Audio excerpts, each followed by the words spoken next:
Hola Vanessa, me ves al revés, ¿cierto? Sí, ¿por qué te veo al revés? Que pensé que tampoco tengo mucha experiencia por Instagram. Oye, vamos a hablar entonces de fuerza en personas mayores Así hoy día. es. Así. ¿Qué, en el fondo, cuando hablamos de personas mayores, ¿de qué personas estamos hablando? En cuanto a rango etario, ¿Sí? entre 60 y 65 años, dependiendo de la clasificación.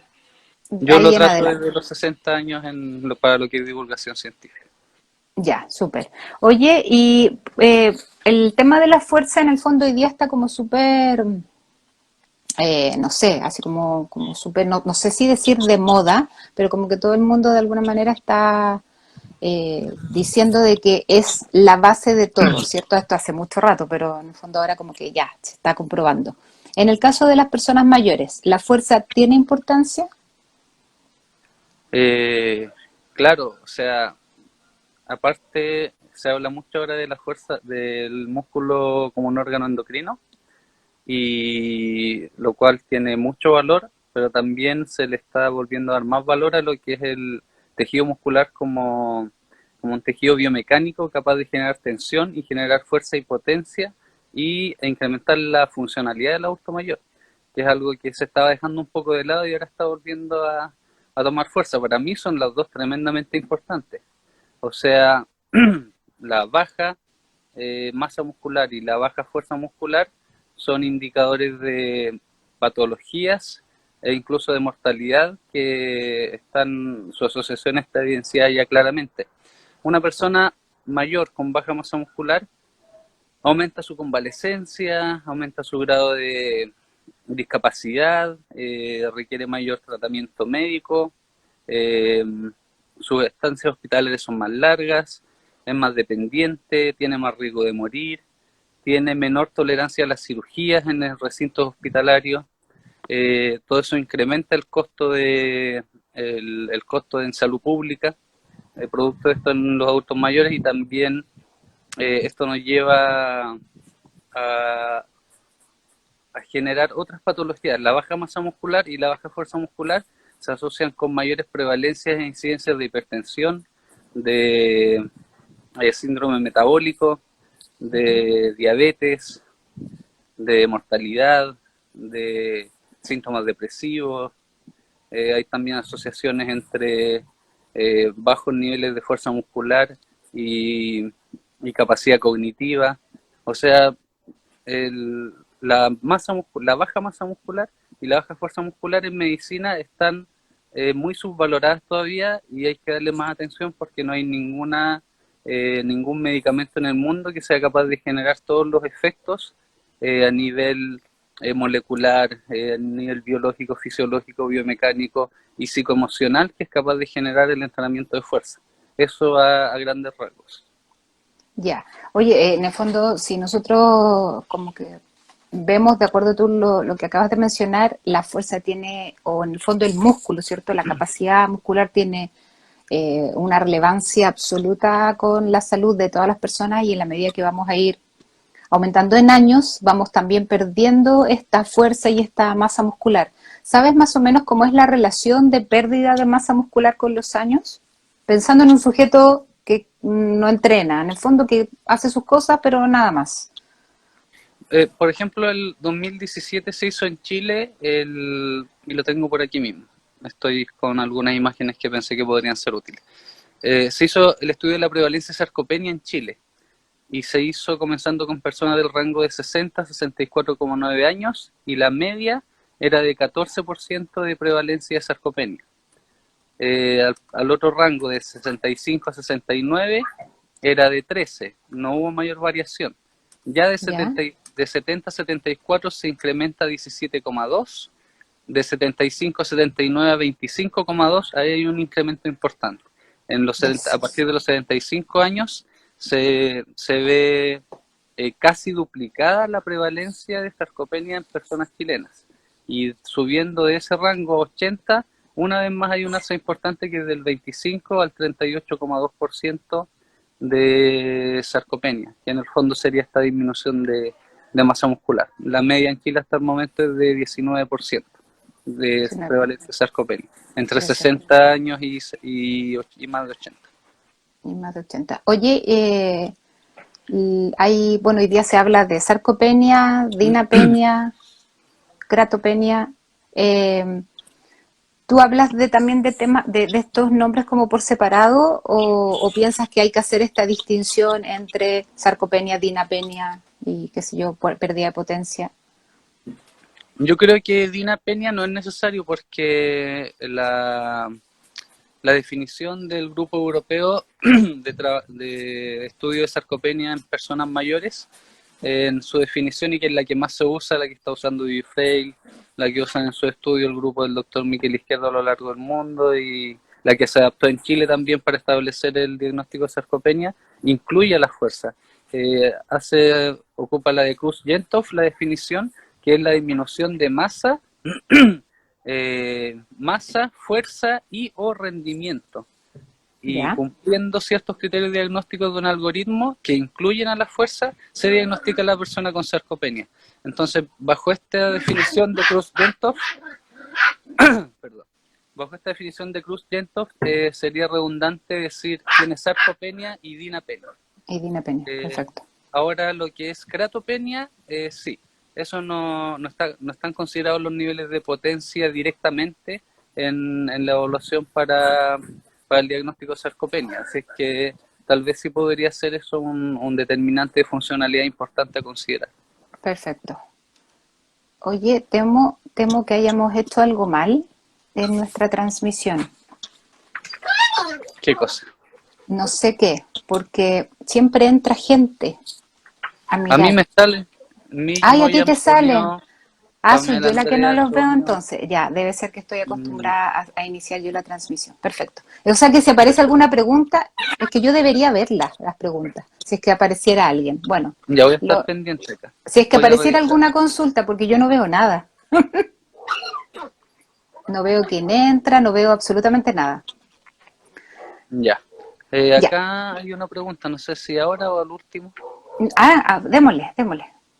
Hay, a ver, hay saludos.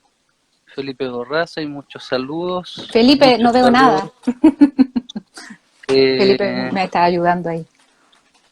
¿Qué propuestas tendrías en cuenta para cómo cambiar la prescripción que tenemos hace más de 50 años? Bueno, yo creo que es bastante redundante, pero quiero ser redundante y aún más redundante en Mm. que el centro del tratamiento médico de un adulto mayor no puede tener fuera a la fuerza y a la potencia muscular. A la masa, a la fuerza y a la potencia muscular. Deben ser el eje del tratamiento al momento de prescribir ejercicio.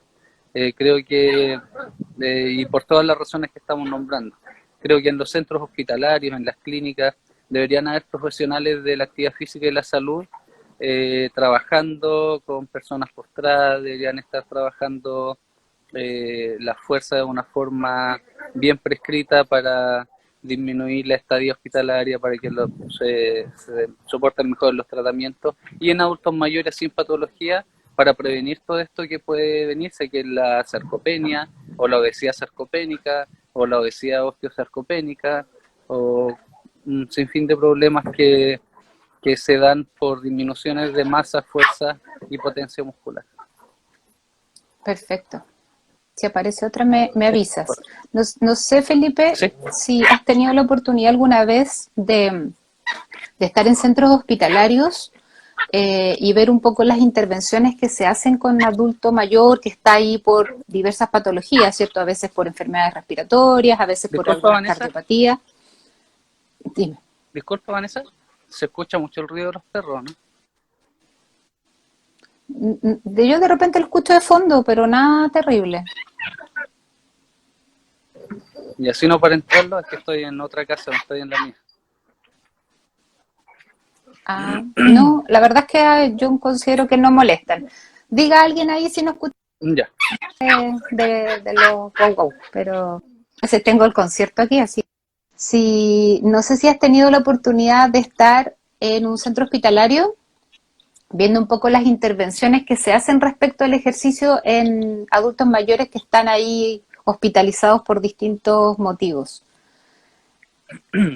Sí, en una estancia de investigación en Pamplona, pude ver cómo se trabajaba en el Hospital Público de Navarra y en algunas corporaciones con adultos mayores que estaban en cama. ¿Ya? Y claro, el eje principal del trabajo era la potencia muscular de miembro inferior, la funcionalidad con ejercicio multicomponente y eso principalmente, pero se le da mucho énfasis a la potencia y está como se capacitaba incluso a las enfermeras en cómo prescribir ejercicio de fuerza para que asistieran o para que lo realizaran cuando no estuviesen los profesionales del ejercicio.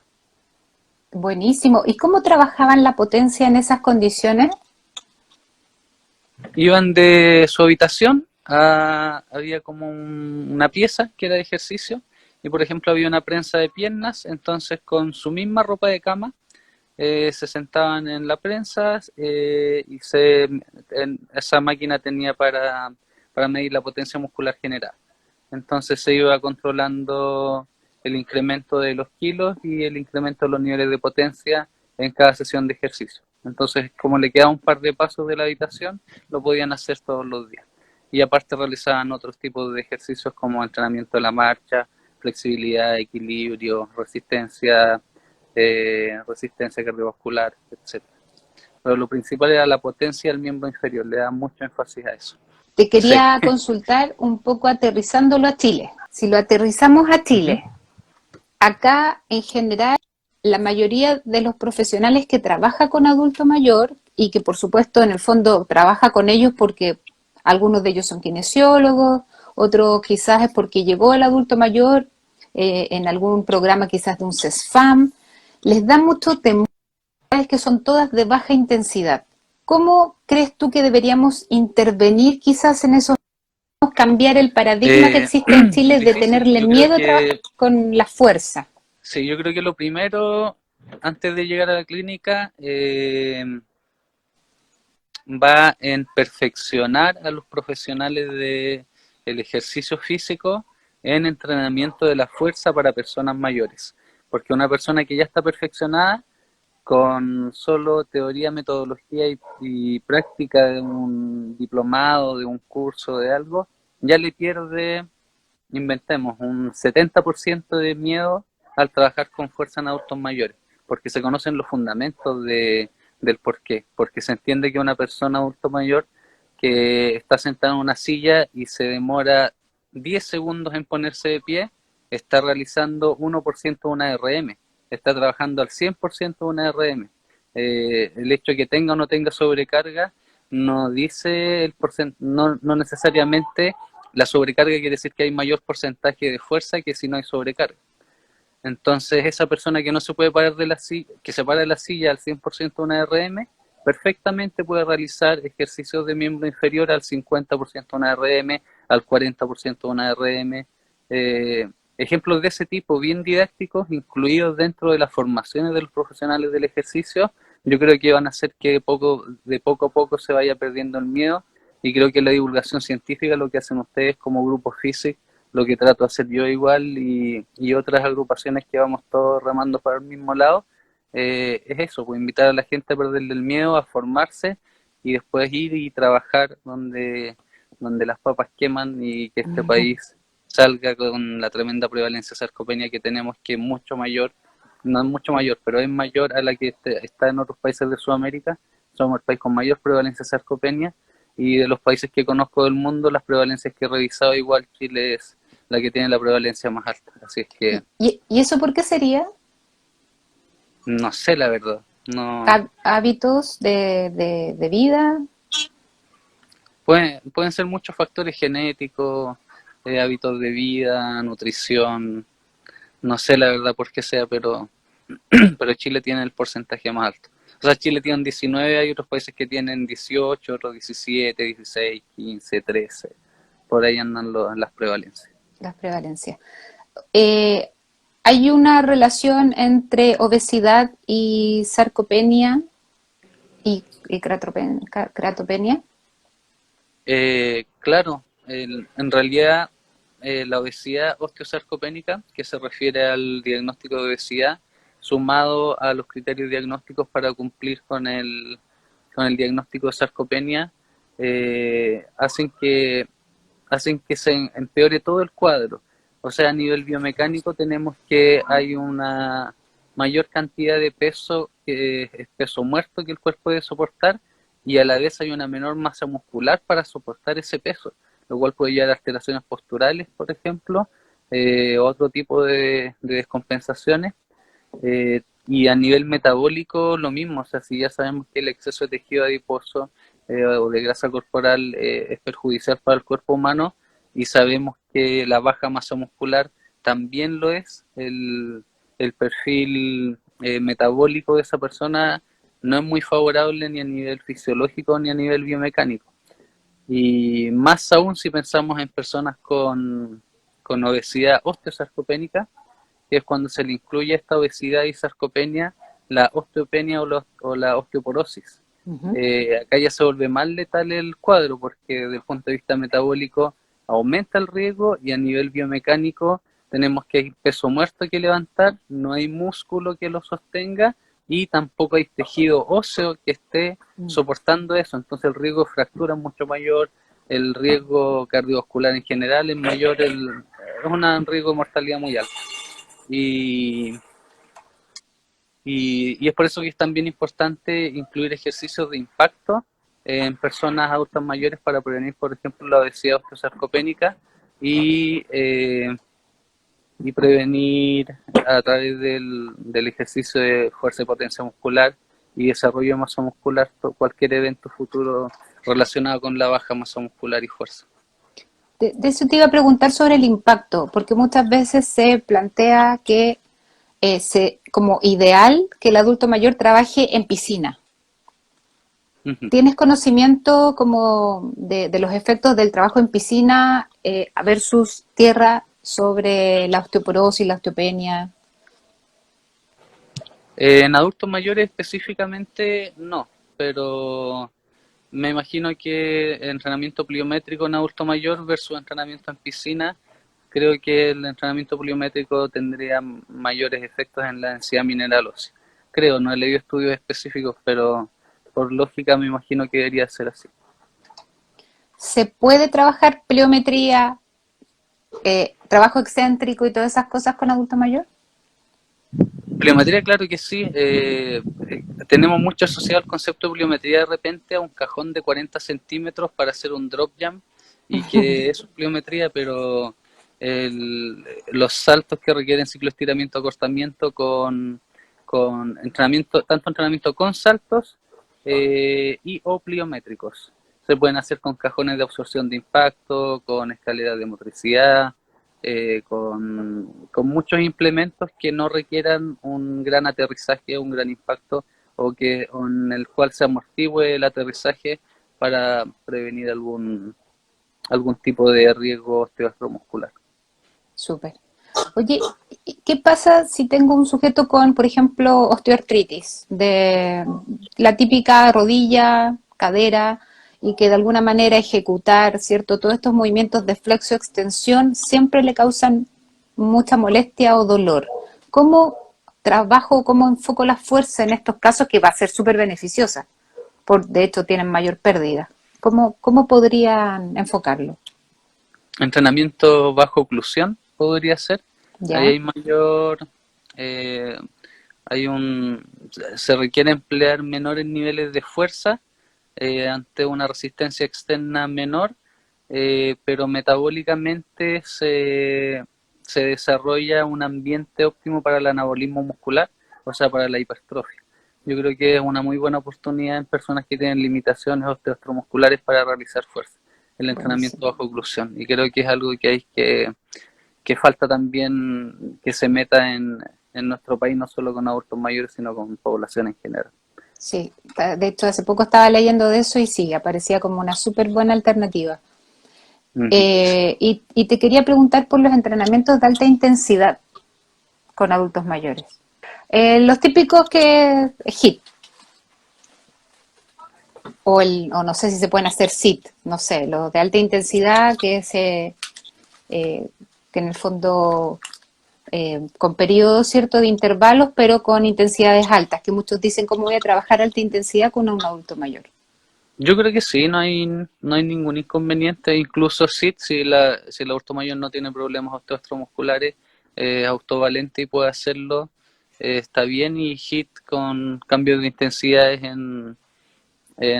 lo largo de intervalos de tiempo, con intervalos de alta intensidad, tampoco debería haber problemas siempre y cuando sea supervisado por un profesional del ejercicio, esté obviamente la técnica ejecutada correctamente y exista control de ciertos parámetros fisiológicos pero va a ser debería ser muy individualizado y según cada adulto mayor trabajar de una u otra forma o a veces se critica un poco el cómo voy a individualizar si tengo 30 adultos mayores, no puedo. Mm, A lo mejor no se puede individualizar, pero sí se puede homogeneizar. ya. Entonces, sacar ciertos perfiles de estos tres adultos mayores tienen problemas osteomusculares, estos dos adultos mayores son obesos, estos tres adultos mayores tienen osteoartrosis sarcopénica, qué sé yo, y en base a eso, armar ejercicio por grupos.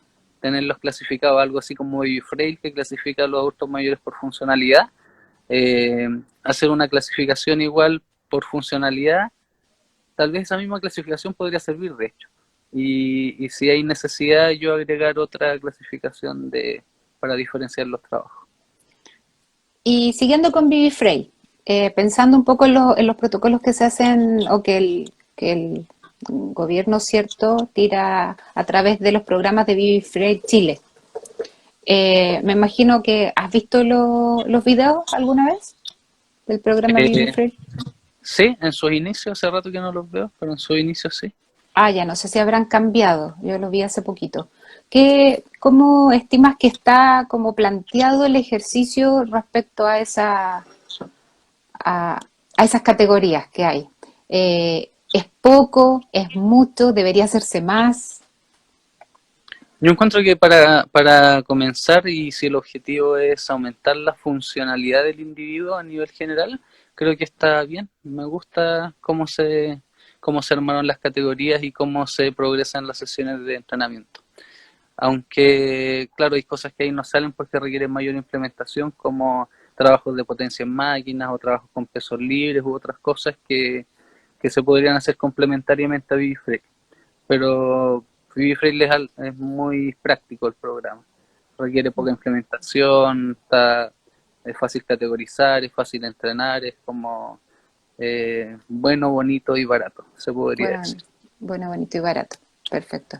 Oye, y pensando un poco en esto de la evaluación del adulto mayor, ¿qué evaluaciones o qué protocolos has usado o crees que son como los más indicados Para valorar la fuerza máxima, para valorar la para, fuerza. o la funcionalidad, por ejemplo? No, el mismo del programa BiFrame yo creo que es el mejor que existe, porque reúne un poco de todas las baterías y ¿Ya? arma un enfoque bien integral. Y en cuanto a fuerza, para trabajar niveles de potencia o para trabajar niveles de fuerza submaximales o medias, creo que una RM, que es otro tema muy controversial, si adultos mayores pueden realizar una repetición máxima, y la respuesta otra vez es sí. Es el mismo ejemplo de la mujer que se demora 10 segundos Mm. en pararse de la silla y hizo una RM. Entonces se puede someter a ejercicios con máquinas de gimnasio, pesos libres u otros implementos y llevarlos al 100% de su capacidad siempre y cuando tengan las condiciones para hacerlo. Y desde ahí empezar a elaborar rangos para trabajar ciertos tipos de fuerza o trabajar la potencia muscular. En qué rango de porcentaje de una RM hay mayor velocidad. Y esto es muy importante y se le da mucho énfasis al miembro inferior y a la fuerza máxima y a la fuerza potencia porque es un indicador también los adultos mayores que caminan a menos de 0,8 metros por segundo presentan mayor riesgo de mortalidad que los que caminan a una velocidad superior a 0,8 metros por segundo. Entonces es importante valorarlo directamente, siempre y cuando se pueda. Y formas simples de valorar eso sin tener, por ejemplo, no tengo un encoder, no sé, no tengo a lo mejor algo más sofisticado y estoy trabajando con adulto mayor. ¿Cómo podría valorar la potencia, por ejemplo, o lo que tú acabas de mencionar de a cuánta velocidad, a qué velocidad camina? Bueno, el de la velocidad es más fácil, hay aplicaciones de teléfono que lo hacen directamente o se puede calcular eh, la, la velocidad a la que caminó en 10 metros. Se puede calcular manualmente, hay aplicaciones de teléfono que hacen eso, hay aplicaciones de teléfono que igual miden la potencia muscular en ejercicios. Bien. Se me olvidó el nombre. La misma de los que usaron, ay, esta aplicación de salto, ¿cómo es que se llama? De Jump. Ah, MyJump. Los MyJump, de los ya. mismos desarrolladores de MyJump, Power, lo voy a dejar después acá. Si alguien de los que está escuchando y sabe cuál es, podría Que lo, dejarla. que De los lo, que lo elaboradores, diga. hagamos Sí, algo comunitario. De los exacto. elaboradores de MyJump, hay una aplicación que es Power algo, no me acuerdo, que valora la potencia muscular. Mide la distancia, se graba el ejercicio y arroja los niveles de, de potencia. Buenísimo. Y lo otro, cuando no hay nada de eso y se requiere empezar a trabajar inicialmente, la escala de percepción subjetiva del esfuerzo OmniRes, que es una Ujú. escala que está validada para el entrenamiento de la fuerza, tanto en máquinas de ejercicio como en banda elástica, y va del 1 al 10. Al Es 10. muy sencillo. ¿Y rangos que tú aconsejes trabajar en escala de OmniRes? Depende del objetivo. Si el objetivo es hipertrofia, yo sugiero trabajar en rangos que vayan de 6 a 8. Bien. Eh, si el objetivo es trabajar la potencia muscular, probablemente tendrán que ser intensidades menores, pero no sé, ahí sí es necesario medirlo con una aplicación o bueno, dependiendo del ejercicio a mano. Pero en general, con 4 o 5 se expresan altos niveles de potencia, pero es muy relativo. Nadie quiso dejar la aplicación, nadie la conoce. Nada de Es ninguno muy aporta. buena. Es muy Mide buena, la pero potencia muscular y no me puedo acordar el nombre. pucha, ninguno lo dice. Te vas a acordar cuando cortemos, Sí, lo más seguramente. probable. ¿Hay alguna diferencia entre trabajar, por ejemplo, muchas repeticiones a la semana, pero que en el fondo no suman tanto peso, o trabajar al contrario, menos repeticiones, pero que suman más peso a la semana? No sé si me Yo creo entendí. que ¿Sí? más o menos, ¿puede ser otra vez? Un En el resumen. fondo, en el volumen, ¿hay diferencia en el volumen? Yo trabajo muchas repeticiones, pero con poco peso, o ¿Ya? trabajo menos repeticiones, pero con más peso. ¿Hay alguna diferencia Ah, respecto al adulto mayor, por supuesto? sí. No, definitivamente es mejor menos repeticiones con más peso, porque se pueden expresar mayores niveles de fuerza y potencia que trabajando en esta modalidad que antes se le decía fuerza-resistencia, que es Ujú. desarrollar 20 repeticiones, 30 repeticiones. La verdad es que eso va no es bueno para el desarrollo de la potencia muscular trabajar hasta la fatiga. Entonces siempre va a ser bueno trabajar con dosis de ejercicio que no lleven a la fatiga a la persona, que la persona mayor quede fresca, quede activa, quede fuerte. Perfecto, porque se usa harto, de hecho en profesionales de la salud, se usa harto el trabajar con muchas repeticiones y poquito peso. No sé, botella, cierto, de medio kilo, muchas repeticiones. Es como esa es la orientación que se suele hacer acá. Entonces, de ahí también lo que hablábamos antes, de perder un poco el temor a incluir, cierto, más carga y obviamente también más velocidad, ¿cierto? En la ejecución. Exacto, sí. O sea, yo creo que hoy en día el entrenar la resistencia muscular con 20, 30, 40 repeticiones ya no se debería usar. No se debería estar entrenando en niveles de fatiga si el objetivo es realmente incrementar la fuerza y la potencia y que es donde más se asocia con mortalidad y con prevalencia e incidencia de otras patologías, más que la resistencia muscular es la fuerza máxima y el porcentaje de masa muscular Buenísimo. y potencia. Y potencia. ¿Me sirven los indicadores en adulto mayor como para determinar un poco la masa muscular, los perímetros, por ejemplo, no sé, de cuádriceps, determinar a lo mejor los pliegues como antropometría en adulto mayor? ¿Me sirven esos parámetros como referenciales o no? como para tenerlos como en algún indicador dentro de mi evaluación? La verdad es que me entra la duda. Hasta donde yo sé, sí, pero me entra la duda y no lo he averiguado. Me entró recién mientras lo mencionaba, me imaginé haciéndolo una evaluación antropométrica en un adulto mayor en la piel. No sé si habrá Mm. limitaciones como hay mayor piel. No sé si, porque en personas obesas no he aconsejado ocupar pliegues porque se pierde la resistencia al resorte y pierde precisión. En el adulto mayor no sé si pasará, podría ser, así que la verdad es que no sé. Bueno, ahí los Quedo pendiente con antropometristas eso. deben saber más. No sé si habrá algún antropometrista mirando. Me parece haber leído que no se realizaba mucho por lo mismo que comentas.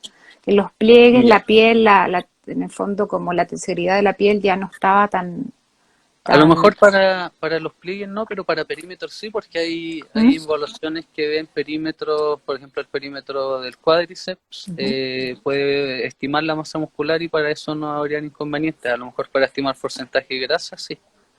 Perfecto. Pensando en que tengo un adulto mayor frágil, que está con fragilidad, ¿cierto? ¿Cómo recomendarías iniciar con un adulto mayor así? Un adulto mayor con fragilidad, Ujú. yo creo que, bueno, dependiendo su condición, siempre y cuando sea factible que realice movimientos que no tenga eh, limitaciones osteomusculares globales, empezaría trabajando lo que es la funcionalidad a través de la movilidad articular, de poco. Hacen una pregunta acá siempre sobre fibras, siempre son de fibras 2. ¿La contesto después? Cuando quieras, pero hay que contestarla, en lo posible. Al tiro, porque si no después se nos va. Claro. Ya, pero no importa, siempre sobre las fibras tipo 2. La verdad es que sí, el adulto mayor hay que darle siempre prioridad al fibro de tipos 2X, que son las fibras en donde se expresa la máxima potencia. Las fibras de la fibra rápida son las más rápidas y son las Ujú. que más deben desarrollarse por lo mismo que me estaba hablando, por su relación con la funcionalidad y por la velocidad de marcha, porque se le está dando más énfasis a la fuerza muscular. Todavía parece ser novedoso, pero ya está pasando en el mundo científico la fuerza, ya está más que claro y ahora estamos con la potencia. ¿Y qué está pasando con la Exacto. potencia? ¿Cómo medimos la potencia? Entonces sí, siempre sobre las fibras 2 y 2X, siempre Buenísimo. que sea posible. Exacto. Por eso te preguntaba un poco por el adulto mayor frágil. Pensemos que estuvo hospitalizado y viene saliendo. Entonces, ¿cómo en el fondo quizás ir retomando para que vaya recobrando sus funciones y también recobrando fuerza? Claro, no, yo creo que a través de eso de movilidad articular en las zonas que se pueda y después acá sí no incluir pesos de expresión de máxima potencia, sino que lograr un nivel de funcionalidad que lo lleve a poder moverse bien y gradualmente ir incrementando resistencia en las zonas donde se pueda, hasta llegar a un programa más individualizado e ideal para que él incremente la potencia muscular o ella. Ujú. ¿Alguna otra pregunta que aparezca por ahí? Buenas tardes, Pipe Ivane, Prax, dice Enzo. Ah, el Lenzo. Buenísima respuesta, dice ejercicio y terapia. Por si Uno aprovechan de... por dos por tres. Ah, Ponen acá uno por dos por tres. ese es el método La de Carlos verdad, Saavedra, ¿no? sí. Bueno, la verdad es que yo creo que ya di respuesta a eso. Que trabajar en condiciones de fatiga no van a ser recomendables para la funcionalidad del adulto mayor, ni para la velocidad de marcha, ni para la potencia en general. Entonces yo la verdad es que si el objetivo es incrementar fuerza, masa, fuerza y potencia muscular en el adulto mayor, no recomendaría ese método. Perfecto. ¿Es posible recobrar... Espera, se me va a desmayar el teléfono. ¿Es posible recobrar masa muscular en un adulto mayor? ¿Que mejore su masa muscular? Sí, sí es posible. Hay evidencia científica que lo ha declarado así, en donde se han visto incrementados significativamente los niveles de masa muscular, tanto porcentual como absoluta. Y ¿Y solo con entrenamiento? hay estudios en donde se ha modificado la cantidad de proteína a consumir y otros estudios en donde se ha mantenido la dieta sin tal cual, sin diferencias. Y cuando hay dieta sin diferencias, más ejercicio de fuerza, hay incrementos de masa muscular. Si hay una dieta hiperproteica e hipercalórica, hay mayores incrementos de masa muscular. Lo que no se puede hacer solo con la nutrición es incrementar la masa muscular. Solo serviría para mantener la masa muscular. Para incrementarla sí o sí tiene que ser ejercicio de fuerza. Idealmente con nutrición. Y cuando estamos hablando de hacer ejercicio de fuerza, ¿cuántas veces a la semana en el fondo recomiendas que se haga como para poder tener estas mejoras que estamos hablando? Entre 2 y 3 veces a la semana, un mínimo de, o sea, no un mínimo, si se puede. Lo ideal sería entre 2 a 3 veces por semana en personas que se están iniciando. Y en adultos mayores experimentados puede ser de 3 a 4 veces a la semana. Y en esas sesiones, ¿haces un trabajo eh, completo o tú lo parcelizas, hoy se me fue la palabra, como por Parcializo. zonas? Gracias, gracias, no sé, dije cualquier cosa. Eh, Pensando que es entrenamiento de fuerza como eje central, eh, si la fuerza va a ser el eje central, tengo que ver qué necesito antes de llegar a eso. Y antes de eso, la verdad es que una entrada en calor como la de cualquier ejercicio. Eh, Después, ejercicios de estabilidad del core, ya más específico entrando a fuerza. Y si se quiere, puede ser al final, para los que eh, para quienes están cortos de tiempo y quieren trabajar más de una capacidad a la vez, se puede terminar con un HIIT, por ejemplo, o con algún ejercicio de resistencia cardiovascular. Y así aprovechar la sesión como concurrente. Ujú. Como concurrente. Aprovechando, ¿sabes si es que hay con esto de que se habla de las interferencias de los entrenamientos concurrentes, ¿sabes si en adulto mayor se producen algunas interferencias? ¿Tienes conocimiento de En, eso? en adulto mayor, en el área de la salud, la verdad es que específicamente no, no lo sé. En deportistas de rendimiento suelen haber diferencias y, y no sé qué tan significativas son, Mm, pero en salud creo que son menos significativas aún. ya, entonces no Tengo mi influiría, no influiría mucho seguramente. Ahí me pareció leer que no había tanta influencia, o que no había, parece, con el adulto mayor. ¿Qué pasa si se trabaja la alta intensidad y tengo calavesta en su... Ay, se me borró. Sí, pero como te decía, no sé si hay interferencia en adultos mayores en el ámbito de la salud. ¿Se te fue la pregunta? Pensando en esto, de la importancia, ¿cierto?, del trabajo de fuerza en el adulto mayor. Entonces, pensando en ello, ¿desestimarías tú los trabajos que se hacen, no sé, como por ejemplo,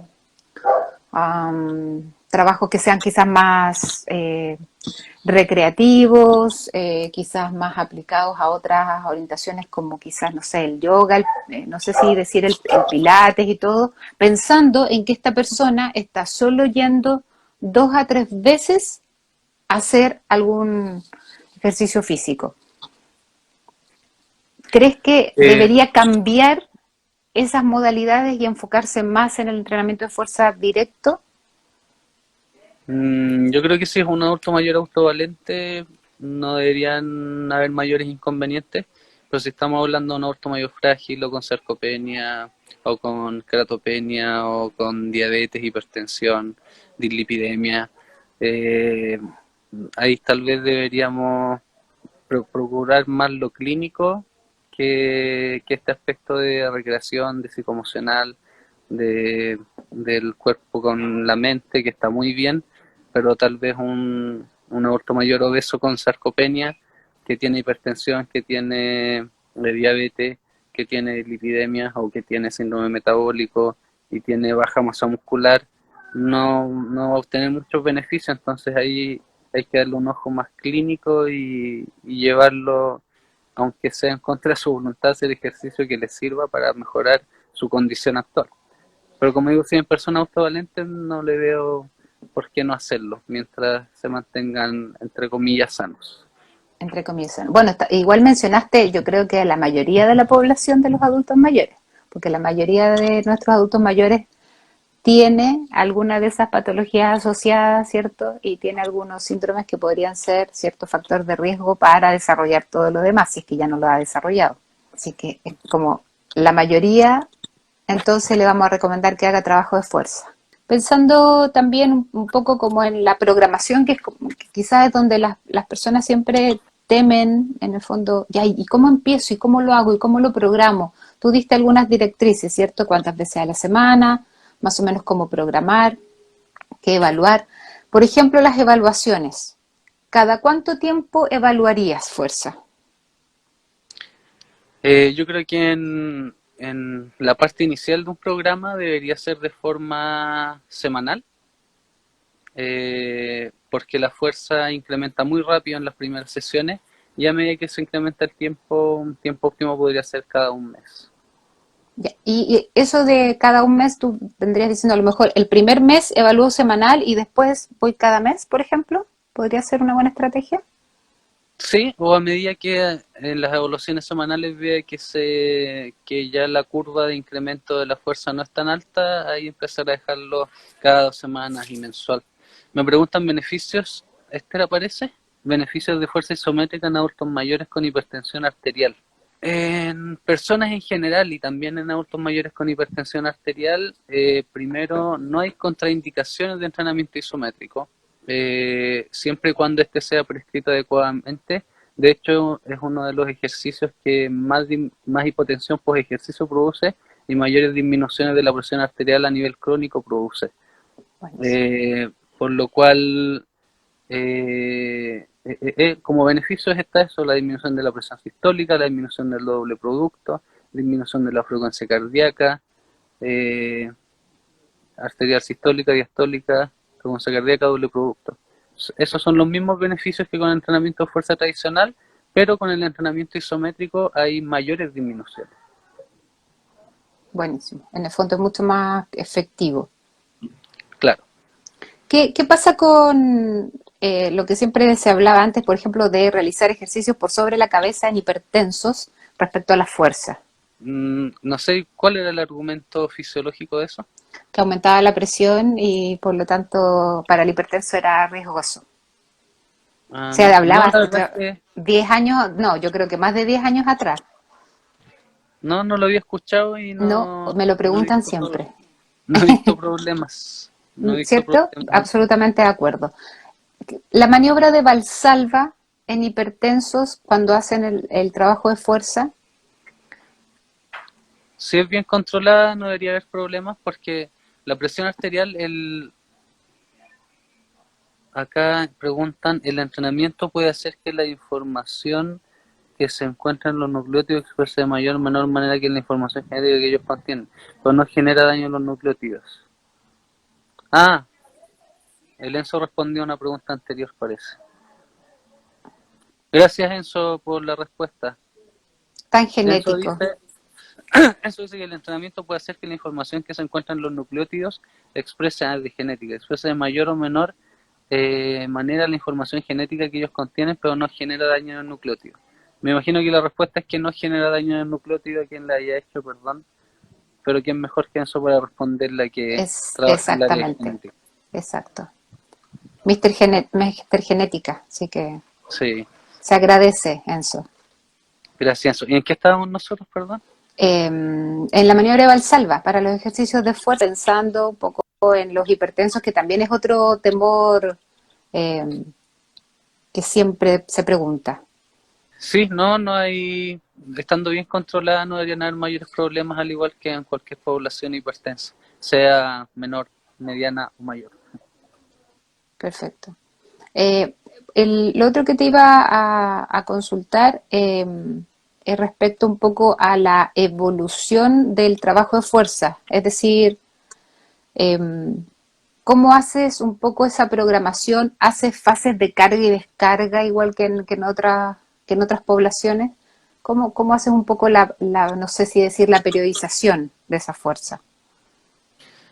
La verdad es que el eje principal va siendo el incremento de los niveles de fuerza y potencia, y en función de eso se van adecuando las dosis de ejercicio, el volumen, la intensidad, la densidad. Y, y, y es que es tan global, es tan amplio el concepto de programa de entrenamiento, que va a depender mucho de qué capacidades físicas esté trabajando, si estoy agregando marcha, habilidades coordinativas. Es difícil establecer, la verdad, una periodización de entrenamiento en el área del entrenamiento de fuerza para el adulto mayor. Así que el principal indicador y el principal ajuste de dosis de ejercicio va a ser siempre en función del incremento o de la pérdida de potencia muscular por segmentos. Si veo que hay una disminución de la potencia muscular del cuádriceps, lo que tengo que hacer es empezar a bajar la carga del cuádriceps y volver a reevaluar a que esta carga vuelva a los mismos niveles de potencia o vuelva a incrementar los niveles de potencia. Yo creo que no hay mejor indicador que ese. Perfecto, perfecto. ¿Un adulto mayor podría caer en el sobreentrenamiento? Sí, generalmente adultos mayores del área del fitness pueden caer en el sobreentrenamiento, y en realidad el área de la salud, igual adultos mayores con patologías pueden entrenar más de la cuenta, porque cuesta mucho en inicios controlar la intensidad con la escala de percepción subjetiva del esfuerzo.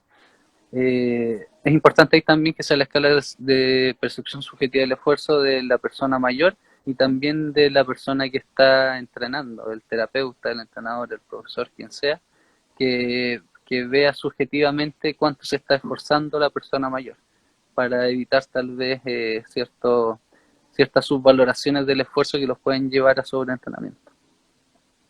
Perfecto, sí. Como me queda poco tiempo, eh, hay, ¿qué pasa con el dolor muscular tardío en adulto mayor respecto al entrenamiento de fuerza? ¿Se manifiesta igual que en una persona joven? ¿Y su evolución cómo es? Que podría ser quizá un impedimento de decir me duele todo, no quiero entrenar más, no sé, estoy especulando. Uh-huh. La verdad no sé cómo, no conozco evidencia de esa comparación entre duración del dolor muscular tardío entre mayores y Y, personas y adultos. Lo ya, desconozco.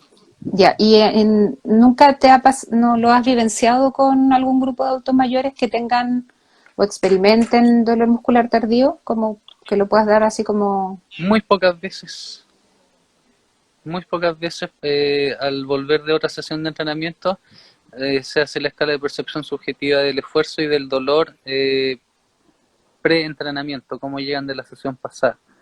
ya, Y, y han sido por cosas menores, la verdad, como por dolor de la barra en algún lugar o un dolor muscular muy profundo, no sé, por cosas no muy significativas. ya. Y yo lo último que te quiero preguntar, no sé si hay alguna consulta ahí, pensando un poco en el trabajo excéntrico o pliométrico, ¿en qué parte de de la sesión de fuerza lo colocas? ¿Al inicio? ¿Al medio?